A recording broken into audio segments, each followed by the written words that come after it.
자, 여러분들은 좀 이번 시간부터 우리 전산회계 1급 교재 지급해드린 그 교재로 그 교재 명칭이 포인트 2021 출판사는 경영과 회계에서 나온 이 교재로 수업을 좀 진행하겠습니다. 교재 15페이지 보시게 되면 거기 재무회계에 대해서 여러분이 회계 원리에서 배웠던 내용들이 이제 하나하나 소개되고 있어요. 그래서 회계의 개념 정리라고 되어 있으면서 회계의 정의, 정의는 회계 원리에서 설명해 드렸던 그 내용들이긴 한데 여러분들이 그 자격시험을 응시하실 때에는 지금 이 교재에 나와 있는 내용대로 그 내용들을 갖다 이제 저기 회계 원리 공부할 때 읽어보셨던 것처럼 꼼꼼하게 정독해서 잘 읽어놓으세요. 왜냐하면 자격시험에서 보기에 나오는 많은 예문들이 여기서 그대로 그 문장들이 나오기 때문에 여러분이 전 이 교재로 그 문장들을 익숙하게 만들어 놓으셔야 된다는 얘기가 된다는 얘기죠. 자, 거기 회계 정의는 그렇게 되어 있고요. 회계라는 게 결국은 외부 회계 정보 이용자들한테 합리적인 의사결정을 할 수 있도록 자료를 제공하는 것을 목적으로 한다고 되어 있고, 거의 두 번째 이제 회계 분류해 보게 되면 제가 이걸 나름대로 조금 정리해 놓은 걸 갖다가 미리 쓸게요. 여러분들 거 하는 거.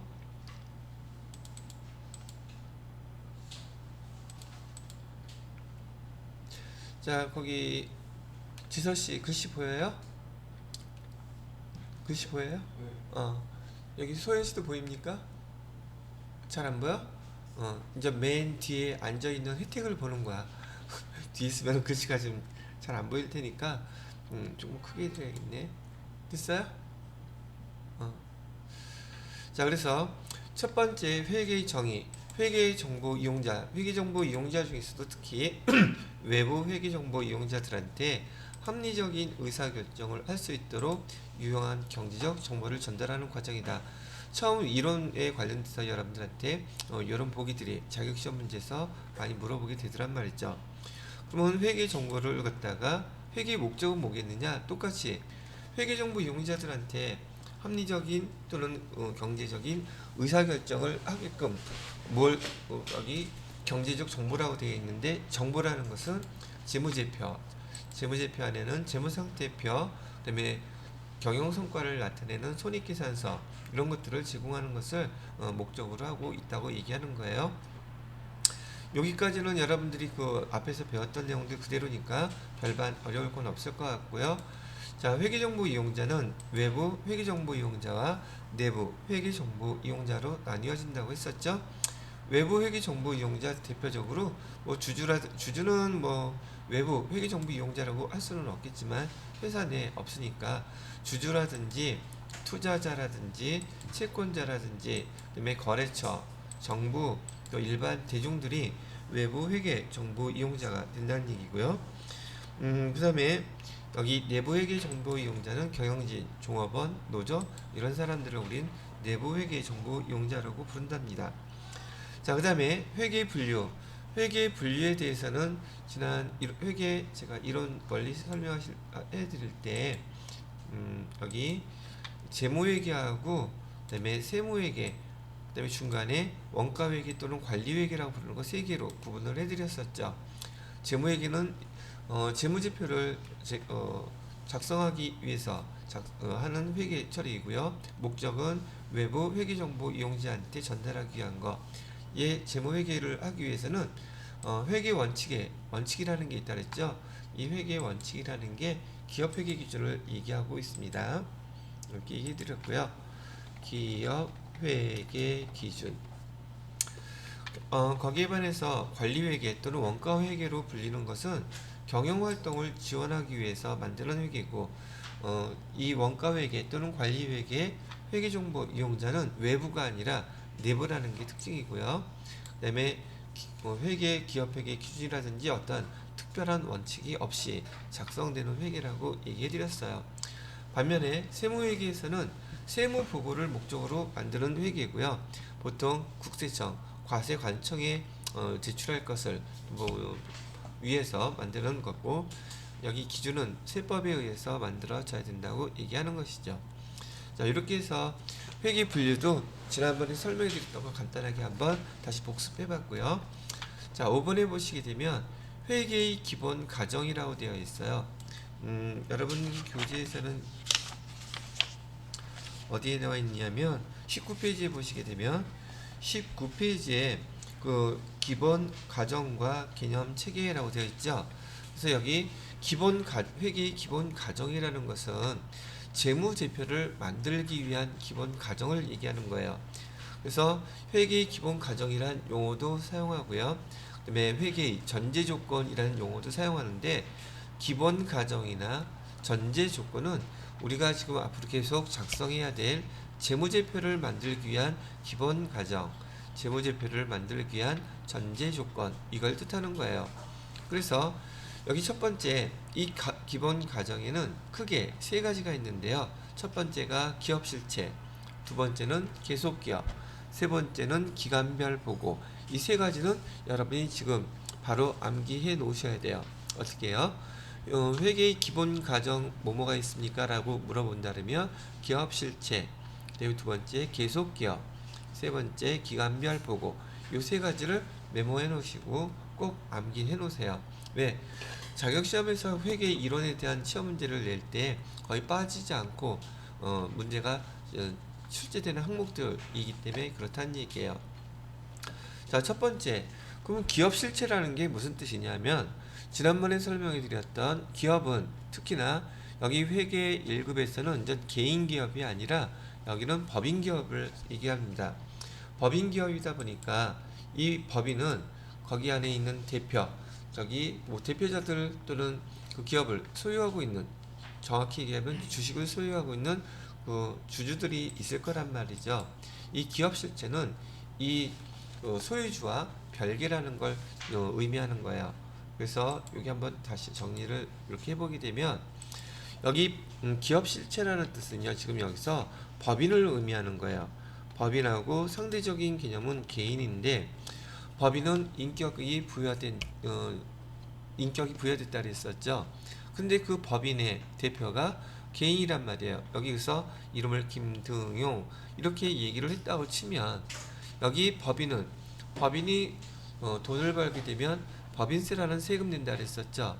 근데 거기 안에 속해 있는 개인, 대표자라 할지라도 개인하고 법인이 동일하게 비교가 될 수 있겠을까? 즉, 이 법인과 개인은 서로의 인격체이기 때문에 법인은 법인대로 기업 실체를 인정해야지 된다.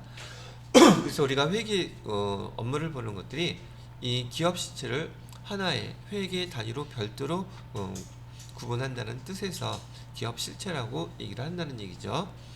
두 번째, 계속기업이라고 얘기한다면 계속기업은 그 경영진들이 결산을 할 때마다 이 회사는 내년에 사업을 중단하거나 청산한다는 그런 전제 조건이 없으면은 이 회사는 작년에 있었듯이 올해 있었듯이 내년에도 후년에도 계속 그대로 존속한다는 계정이죠. 그래서 여기 계속기업이라는 뜻은 특별한 사유가 없다면 그 특별한 사유라는 게 사업의 중단이나 사업의 청산 뭐 이런 것들을 얘기하거든요. 그러면 이 회사는 영원히 존속한다는 그런 전제 조건이 된답니다. 자, 그 다음에 세 번째 기간별 보고. 이 기간별 보고는 인위적으로 설정된 단위예요. 그래서 재무제표를 만들 때는 우리가 배웠던 회계연도 있었죠. 회계연도는 절대로 1년을 초과할 수 없어요. 왜? 여기 기본 가정에서 재무제표를 만들 때 여기서 먼저 그 기본 가정을 그렇게 해놨기 때문에 그래요. 그게 뭐에 대한 거예요? 기간별 보고. 그래서 우리가 배웠던 앞에서 회계연도요. 회계연도는 1년을 초과할 수 있다 없다. 얘는 1년을 절대 초과할 수가 없어요. 초과할 수가 없다고 이렇게 얘기를 해드린 거랍니다. 자, 다시 한번 얘기해 드려요. 여기 회계의 기본 가정 세 가지, 여기 제가 키워드로 써드린 거 기업 실체, 계속 기업, 기간별 보고 이렇게 해서 요거 기억해 놓으셔야 된단 말이죠. 지금은 교재보다 제가 설명하는 내용들을 쭉 들으세요. 듣고 난 다음에 이따 교재를 갖고 한번 쭉 정리를 하는 게 여러분들한테 이해하기가 훨씬 쉬울 테니까 여기 순서대로 뭐 교재 찾아가면서 하게 되면 제 말 많이 놓쳐요. 그러니까 저기 등등하지 마시고 설명만 들으세요. 그리고 체크만 잘 해놓으시면 되겠고요. 자, 그 다음에 제가 여기다 이렇게 설명하면서 별표 쳐놓은 것들은 나름 중요하다고 하는 내용들이니까 제가 지난번에 재무상태표의 자산부채 자본만큼이나 여러분들 시험에 필히 나오는 것들이라서 표시해 놓은 거니까 꼭 기억을 해 두실 수 있도록 하세요. 자, 6번에 보면 발생주의, 그 다음에 현금주의라는 용어가 나와 있는데 우리 보편적으로요 가계부라든지 지난번에도 설명해 드렸던 것처럼 여기 가계부 있잖아요. 가계부라든지 또는 용돈기입장, 용돈 기입장 같은 것들은 현금이 들어오고 나가고 하는 거에 대해서 기록을 하죠. 이걸 우리는 현금주의라고 불러요. 현금이 들어오고 나갈 때 기록하는 방법. 그런데 우리 재무회계는 현금주의로 기록하는 게 아니라 발생주의로 기록을 하게 된다는 얘기예요. 여기다가는 제가 재무회계라고 이렇게 써놓고 재무회계는 뭘로 기록한다고요? 발생주의. 그러면 발생주의가 뭔지를 아셔야겠죠.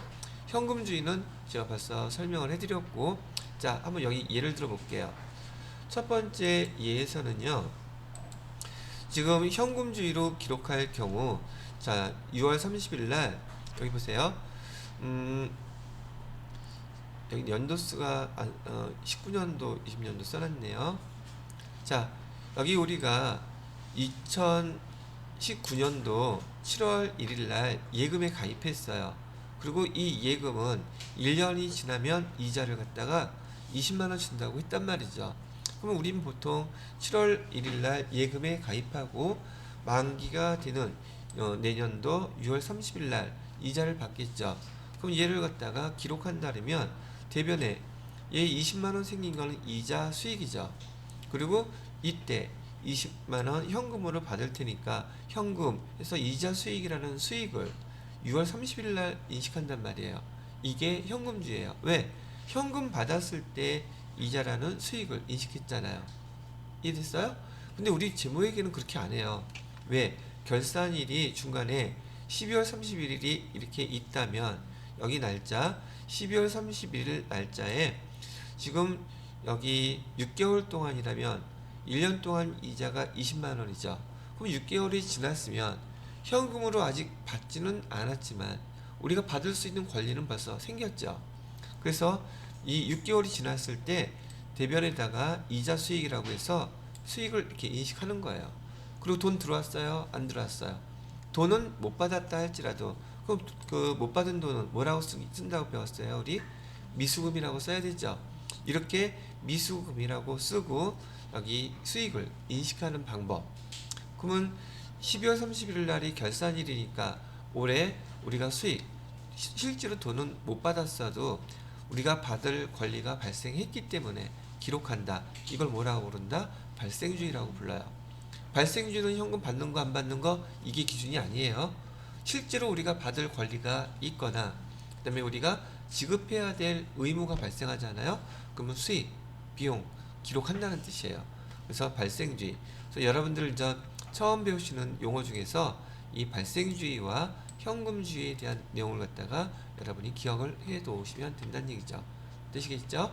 이따가 교재 볼 때에도 제가 설명 쭉 다 해드리고 난 다음에 교재 하나하나 다 꼼꼼하게 읽어보시라고 얘기할 거예요. 그때 읽어보시면 되겠어요. 되셨나요? 자, 요건 이렇게 설명을 해드렸고요. 자, 이번에는 자 여기도 별표를 제가 해놨죠. 되게 중요한 항목이니까 어떻게 얘를 기억해야 될지 제가 설명을 해드리고 난 다음에 정리를 해 놓으시도록 하세요. 자, 이번에는 회계정보 또는 재무정보의 질적 특성이라고 그러는데 이 회계정보가 질적 특성이라는 뜻은 이 회계정보가 어떤 것이 더 유용하느냐는 유용성을 얘기하는 거예요. 자, 다음에 회계정보의 질적 특성이란 회계정보의 유용성을 뜻하는 것이고요. 회계정보의 유용성은 크게 두 가지를 비교한답니다. 첫 번째, 재무회계와 여기 관리회계를 비교해요. 그러면 재무회계에서는 어떤 정보가 더 유용하느냐, 관리회계에서는 어떤 정보가 더 유용한가, 이런 것들을 따지는 것인데, 재무회계에서는 가장 근본적으로 중요한 것은 신뢰성이에요. 왜 신뢰성이 중요해요? 우리 재무회계의 이 정보는 누구한테 제공된다 그랬어요? 이는 외부 회계 정보 이용자들한테 이 재무회계가 자료들이 재무제표가 제공될 것이기 때문에 근본적으로 가장 유용한 정보의 특성은 뭐가 제일 중요하다? 신뢰성이 가장 중요하다는 얘기예요. 이해가 되셨어요? 자, 그렇다면 관리회계는 뭐가 더 중요한데요?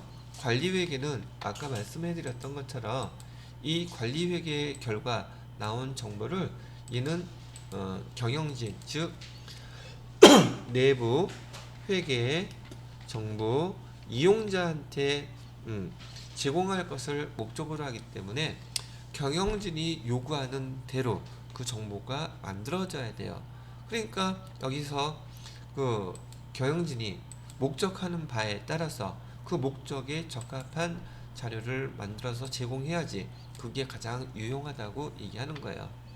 자, 첫 번째 이제 기억해야 될 거, 회계정보의 질적 특성이라 하면 재무회계와 관리회계를 비교합니다.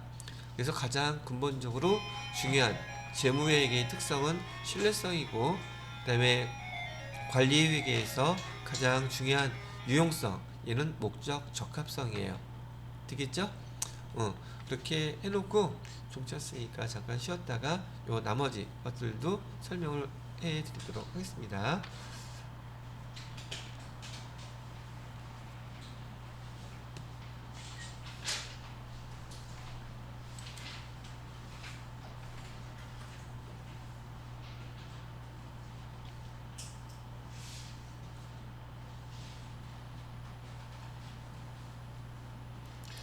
자, 이거 일단 잠깐 중지해.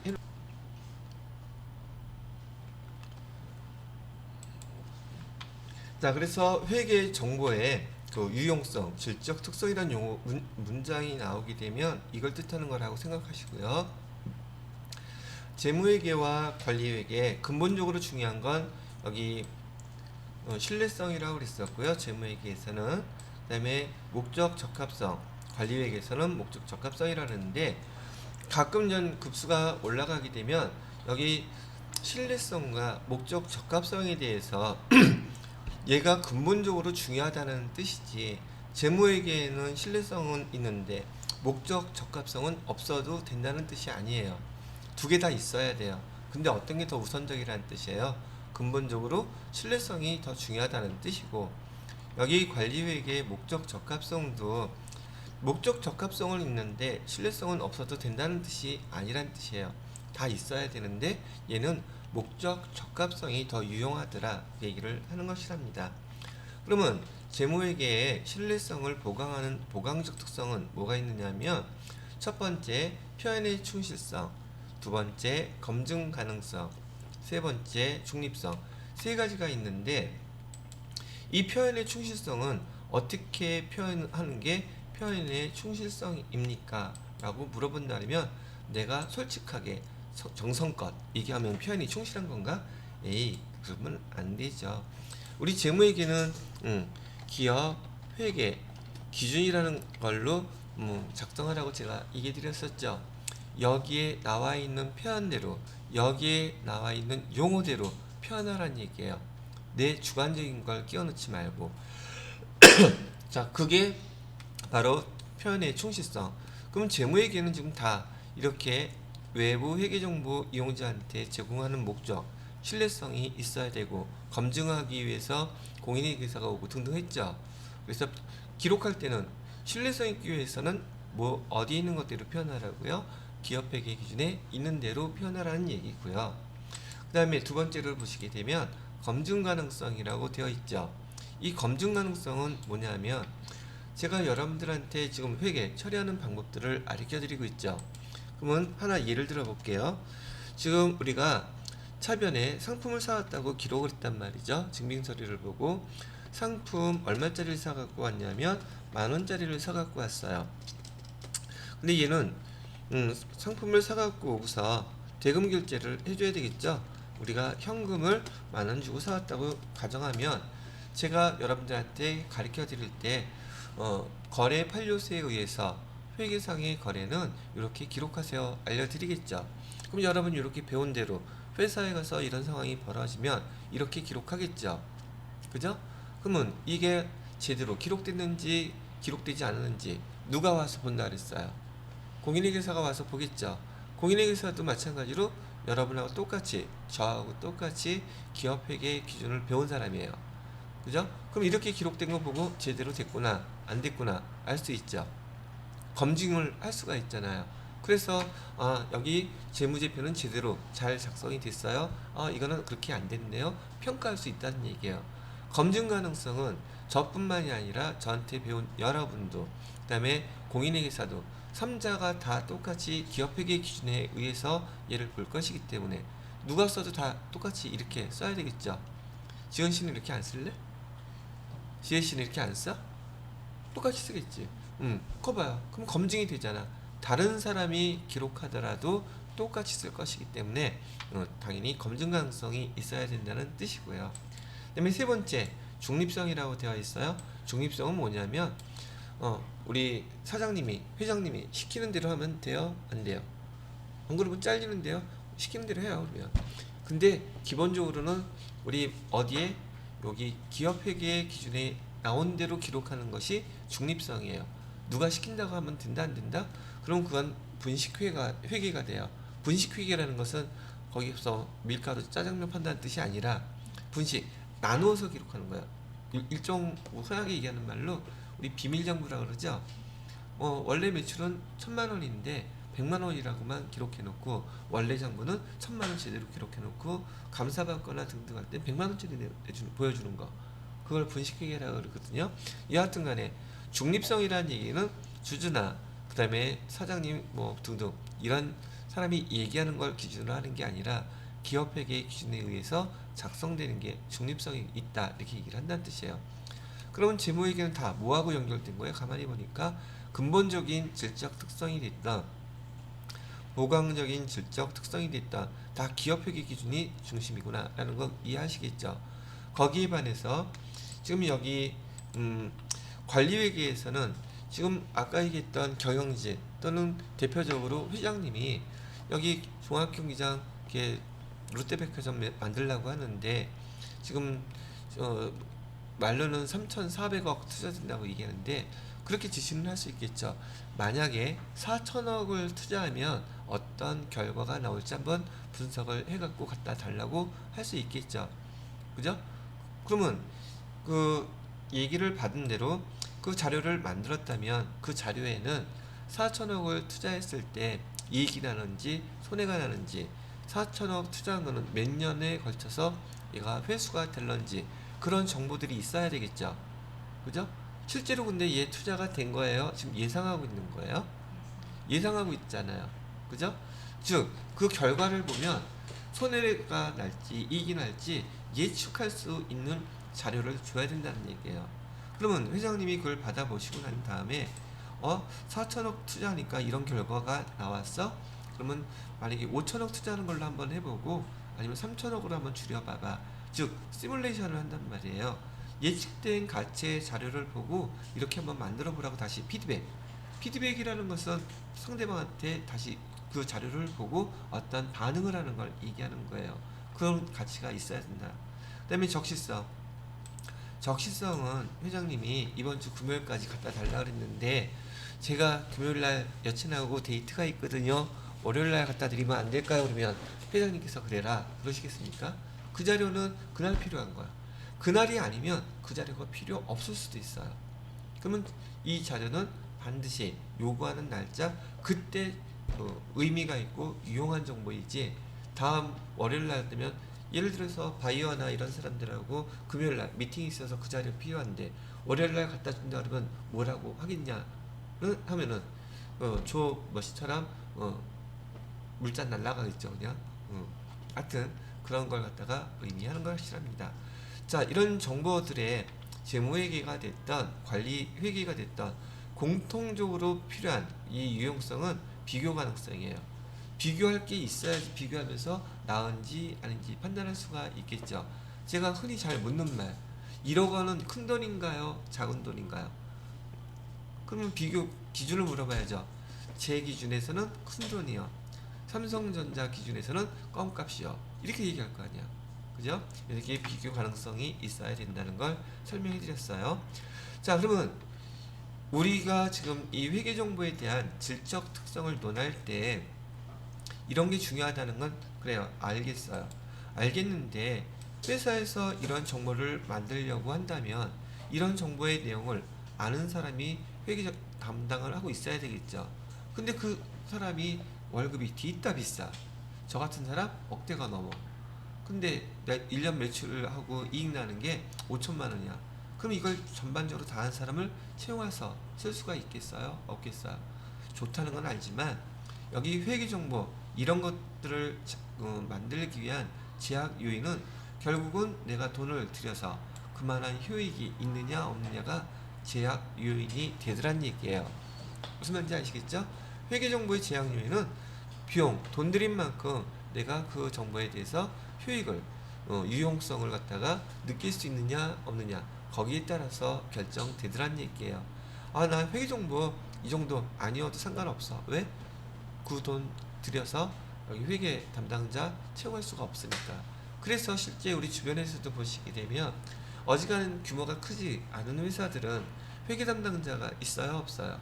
없고 그 회계 그 기장하는 그 업무를 누구한테 맡겨요? 세무사 사무소에다 회계사 사무소에다가 맡기잖아요. 거기다 맡기게 되면 물론 매출 규모에 따라 수수료가 매달 다르긴 하지만 기껏해야 10만원 20만원 선이에요. 규모가 크지 않기 때문에. 그러면 연간으로 따졌을 때 20만원이라고 치면 회계정보 또는 세무정보, 세무신고 이런 거 하는데 들어가는 비용이 얼마예요? 240만원이죠. 근데 회계 담당자 한 사람 채용하게 되면 전체적인 걸 다 총괄하는 것도 아님에도 불구하고 최저가 지금 내년에 191만원이죠. 건 2천만원 이상이 나간단 말이죠. 그러면 회사 입장에서 이런 걸 하기 위해서 회계 담당자를 채용할 수가 있어요 없어요? 없죠? 그게 바로 비용과 효익 대비 회사가 판단하는 문제란 얘기예요. 자, 그 다음에 여기 용어 중에서 중요성이라고 하는데 이 중요성이란 용어는 아까 얘기했던 금액이 중요성 그걸 뜻하는 건 아닙니다. 금액의 문제가 아니라 보통 이 중요성을 따질 때 그 정보를 우린 두 가지로 구분을 해서 써요. 계량 정보라는 용어하고요.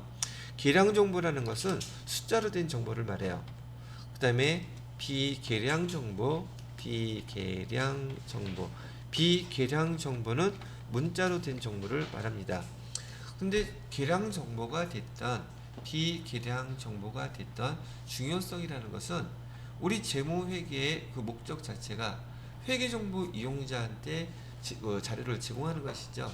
회계정보라는 것은 다른 말로 재무제표란 말이 되는 것이고 그 문자 그런 내용들이 우리 회계정보 이용자들의 이거 아니고 이런 정보가 회계 정보 이용자들의 뭐에 의사 결정에 영향을 주는 것은 다 중요한 정보라고 본다는 얘기예요. 금액의 크기나 그런 내용이 아니라 회계 정보 이용자의 의사 결정에 영향을 주는 계량 정보가 됐던 비계량 정보가 됐던 걔네들은 다 중요한 정보라고 본다는 얘기예요.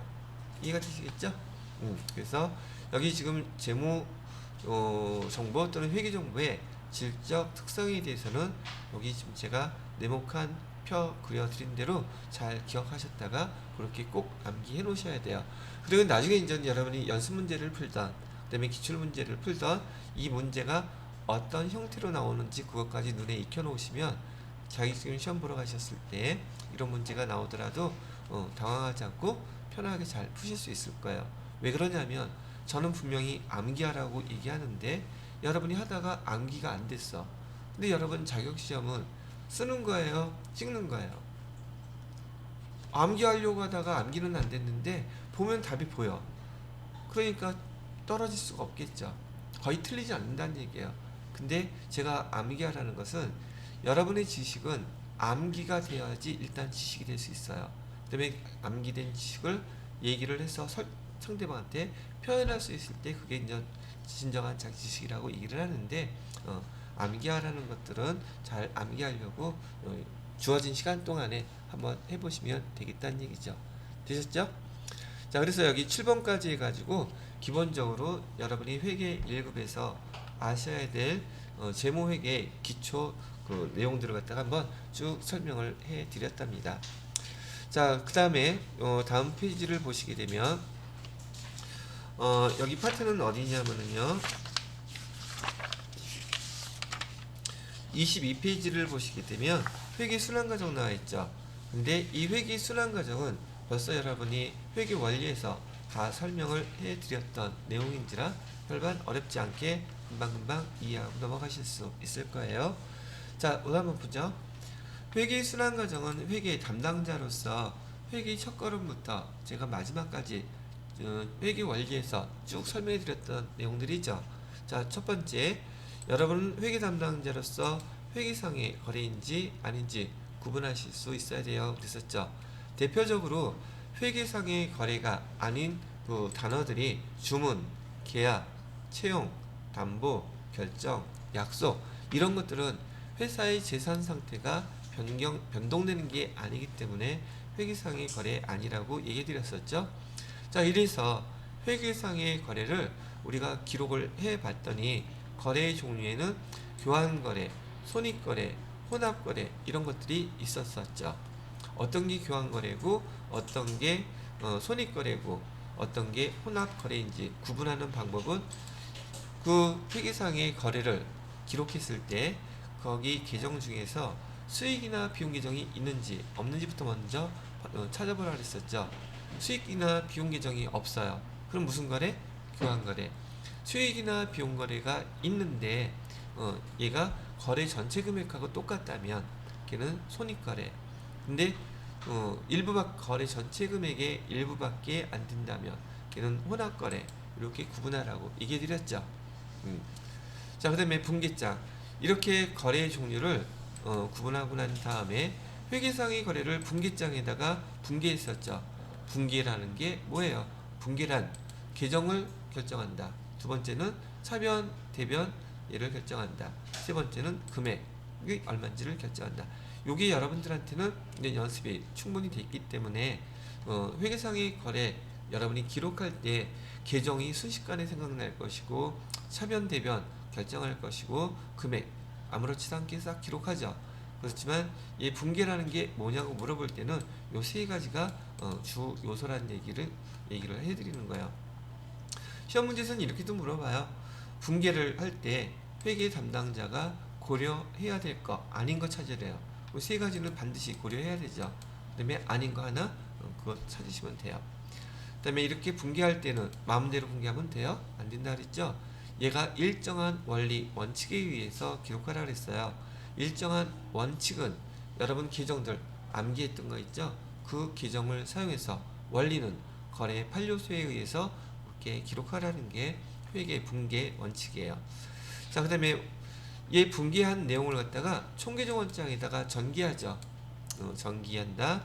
그 다음에 전기 1년 동안 계속 회계상의 거래를 총계정 원장에 전기하는 과정을 계속 반복하다가 결산 때가 되면 결산에는 예비 절차, 본 절차, 보고서 작성 절차 이렇게 나눠진다 그랬었죠.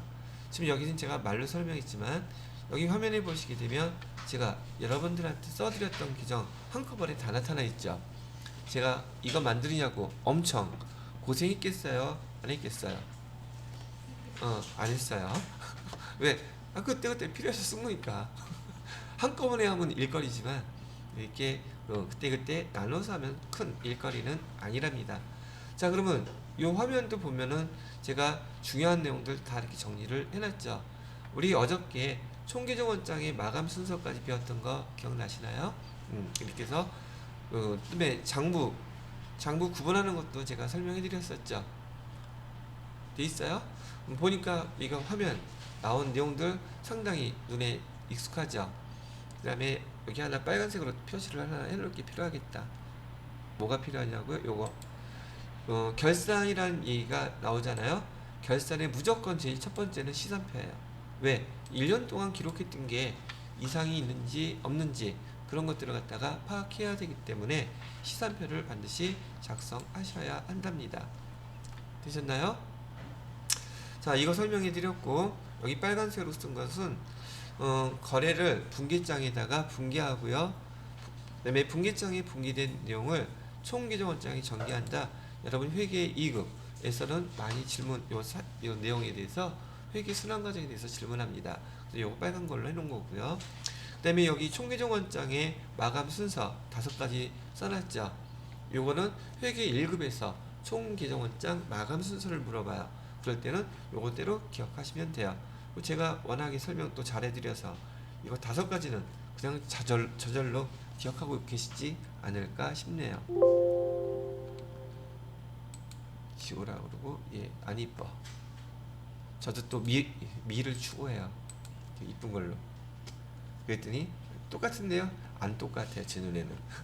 자, 그래서 이렇게 정리한 거 한번 보여드렸고요. 여긴 더 설명할 거 없죠? 그 다음에 우리가 배웠던 재무상태표와 손익계산서, 이렇게 결산 과정이 끝나게 되면 결산보고서 작성 절차에서 만들어진 우리가 만들어야 되는 재무제표 2가지 있다 그랬었죠. 5가지 중에서 우리는 재무상태표와 그다음에 손익계산서 얘를 갖다가 작성하시면 된다고 했어요. 그래서 우리 처음 배울 때 회계원리에서 재무제표 중에서 일정 시점 또는 재무상태라는 얘기가 나오면 재무제표 중에서 재무상태표를 뜻하는 것이라는 거 배우셨었죠. 그 다음에 손익계산서는요, 일정 기간 재무성과 또는 경영성과를 갖다가 나타내는 재무제표는 뭡니까? 라고 물어봤을 때는 손익계산서 하면 돼요. 그 다음에 현금흐름표 여기 써놓은 것은 여러분 회계 1급까지는 여기까지는 잘 안 나와요. 여기 세무 2급에 대한 내용인데, 이 현금흐름표는 우선 우리 재무제표는요, 주로 재무제표는 아까 배우셨던 발생주의에 의해서 기록하게 돼 있어요.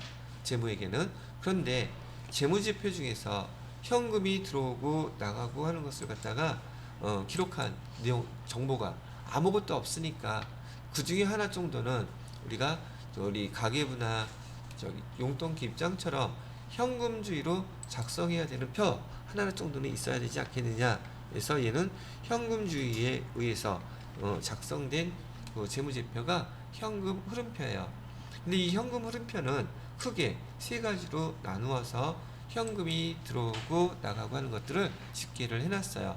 첫 번째는 영업활동, 두 번째는 투자활동, 세 번째는 재무활동을 통해서 3가지로 구분해서 기업에서 현금이 들어오고 나가고 하는 그 내용들을 기록해 놓았답니다.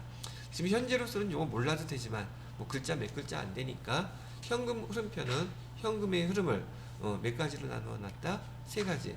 첫 번째는 영업활동, 두 번째는 투자활동, 세 번째는 재무활동. 이렇게 정도만 받으세요. 세무 2급 가면 또 제가 그때 다시 한번 설명해 드리도록 할게요. 자, 그러다 보니까 첫 번째 재무상태표부터 이제 하나하나 설명을 해 주게 된다는 얘기죠. 5가지 중에서요. 여기 재무상태표에는 아까 일정 시점 재무상태는 이제 익숙하실 거고, 재무상태표의 구성요소가 뭐냐고 우리 회계원리 때 배웠었죠. 구성요소는 자산, 부채, 자본이에요. 지금은 다 복습이죠. 자, 그래서 여기 보시게 되면 제가 여러분들한테 첫날, 둘째날 설명해 드렸던 재무상태표의 기본 구조와 구성 내용, 재무상태표와 등식, 자본 등식, 대차 평균의 원리 설명해 드렸죠. 대차 평균의 뜻은 차변의 합계금액, 얘가 키워드예요. 그 다음에 대변의 합계금액은 반드시 일치해야 된다. 얘는 무슨 원리 때문에? 대차 평균의 원리 때문에. 그 다음에 자산과 부채는요, 제가 써드렸던 그 순서 마음대로 쓴 거예요. 일정한 기업회계 기준에서 그렇게 쓰라고 해서 쓴 거예요. 기업회계 중에서 순서대로 쓰라 그랬었죠. 그걸 우리 뭐라고 불렀어요? 유동성 배열법이라고 불렀죠. 얘는 빨간색으로도 제가 별로 안 해놨어요. 왜? 너무나 기본적인 거기 때문에. 유동성 배열법이라는 게 무슨 뜻이에요? 유동성 배열법이란 현금화되기가 쉬운 거. 그러면 유동성이 높은 거예요? 낮은 거예요? 유동성이 높은 수준. 그렇게만 알고 있으시면 나중에 그 재무제표에 대한 설명 물어볼 때 그거인 거 아닌 거 읽으시면서 OX 판단하시면 되는 게 그게 시험 문제예요. 그래서 여기 자산과 부채는 유동자산, 비유동자산, 그 다음에 유동부채, 비유동부채 구분했었죠. 그 유동과 비유동은 뭘로 구분한다 그랬어요? 기간이 아니에요. 정상적인 영업주기로 구분한다. 이 말 뜻도 알아들으시겠죠?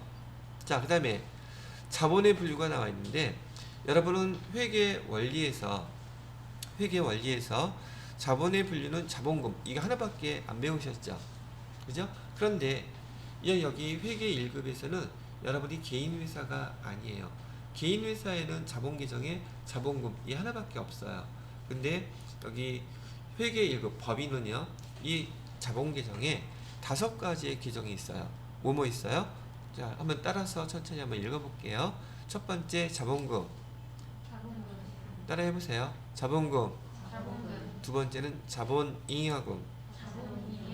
세 번째는 자본조정. 네 번째는 기타 포괄 손익 누계. 다섯 번째는 이익잉여금. 이렇게 5가지로 구분이 되어 있어요. 얘는 제가 자본 계정 나갈 때 요거에 대한 자세한 설명들을 또 그때 가서 해드리도록 할게요. 그래서 자본 계정에서 이제 여러분이 회계 1급을 배웠기 때문에 회계 1급에서 일단 요 5가지는 지금 기억하고 계셔야 돼요. 다시 한번 해봐요. 첫 번째 뭐예요? 두 번째는 세 번째는 네 번째는 다섯 번째는 요거 좀 이따 물어볼 거예요. 뭔 내용인지도 모르지만 5가지는 기억하세요. 아시겠죠? 자, 그 다음에 자산과 부채는 총액 표시로 하라고 되어 있어요.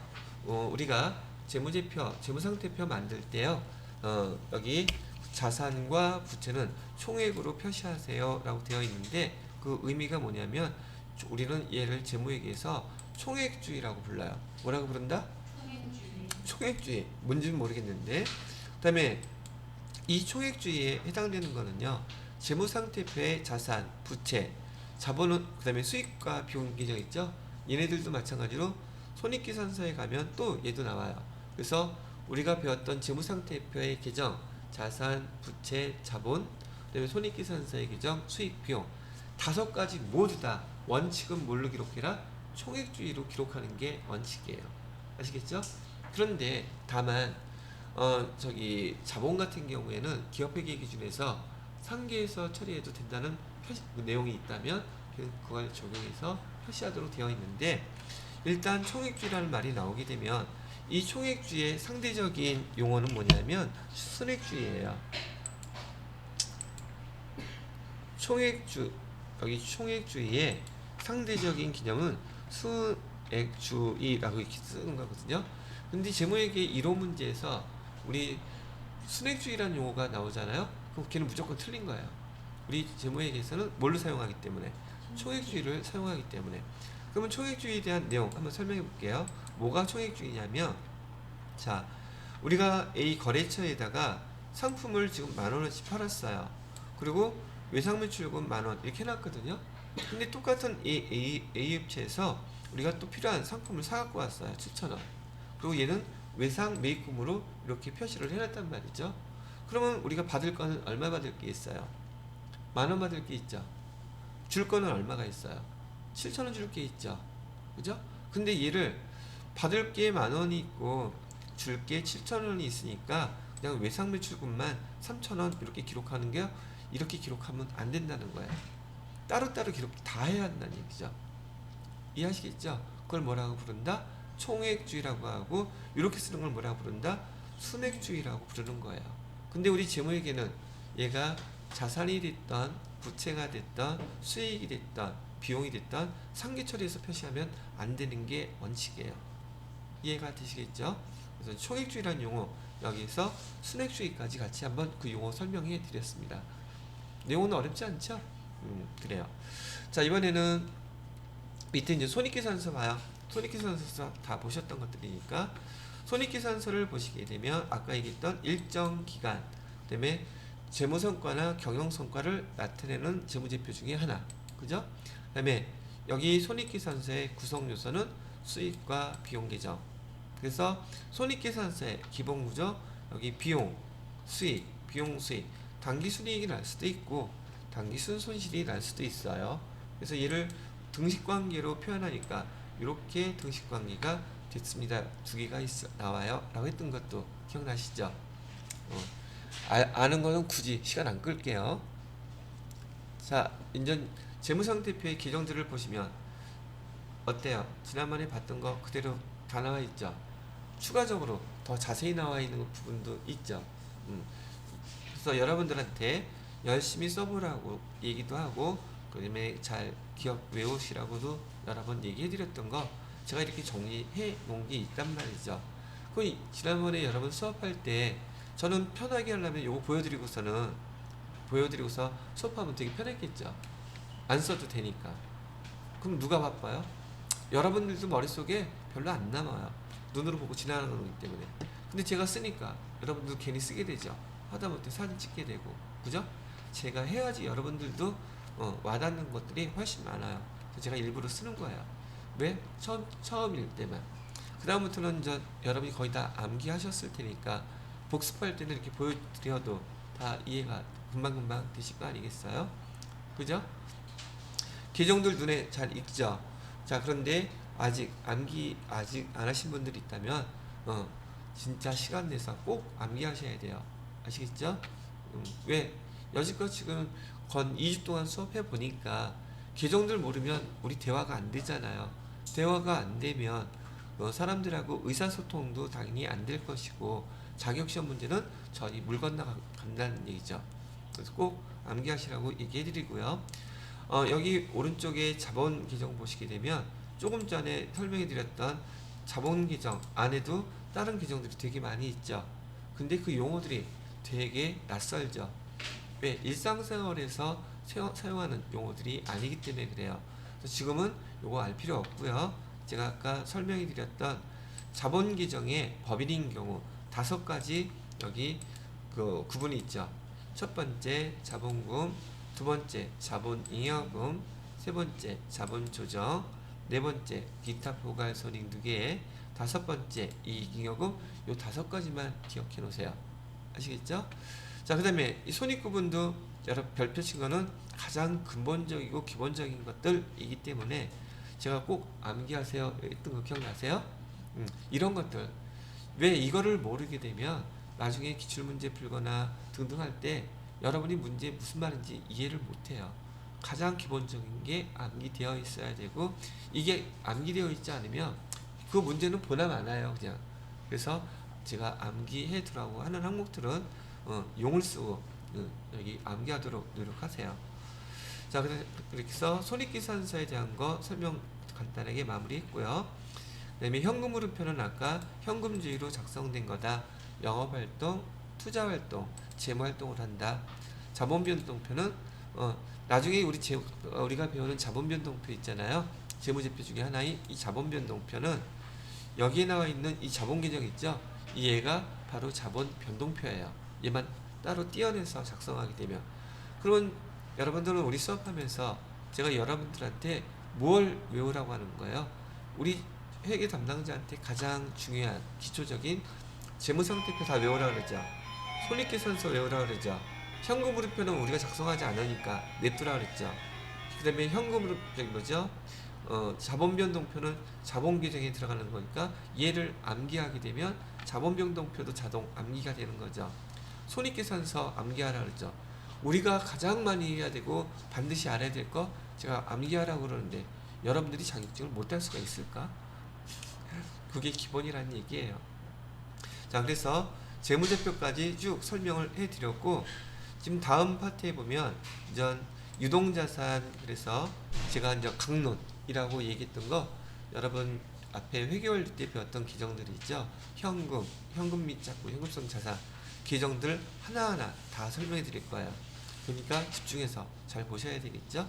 예, 여기까지만 해서 전반적인 회계, 재무회계 이론에 대한 거는 정리를 해드리고, 이따 수업 시작하기 전에 교재 보고서 마무리하고 그 다음 단계 나가도록 할게요.